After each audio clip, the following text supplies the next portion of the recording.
આઈઓસીના એક મહત્વના નિર્ણયની ઇન્ડિયન ઓઇલ કોર્પોરેશન દ્વારા વીએલજીસીમાં 50% સ્ટેક ખરીદવાની તૈયારી કરવામાં આવી છે।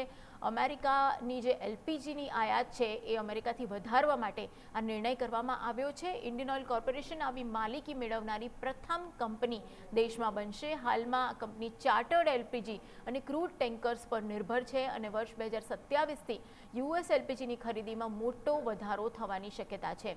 યુએસથી આવતા એલપીજીનું ટ્રાન્સપોર્ટ ખર્ચ છે એ ખૂબ જ વધારે રહે છે અત્યારે, અને આઈઓસીએ 80,000થી 93,500 CUM કેપેસિટીના વેસલ્સ છે એ મંગાવ્યા છે। 12 વર્ષથી જૂના ન હોય તેવા વેસલ્સ એટલે કે જહાજો કે જેમાં એલપીજી લાવી શકાય એ ખરીદવામાં આવશે।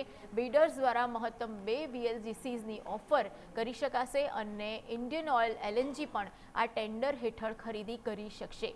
ઓગસ્ટ 5ના રોજ પ્રી બીડ બેઠક યોજવામાં આવશે અને કોમર્શિયલ અને ટેકનિકલ બીડ્સ સપ્ટેમ્બર 7 સુધી ભરી શકાશે।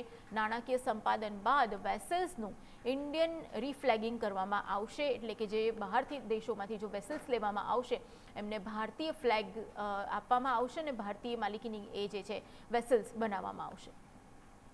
આ ઉપરાંત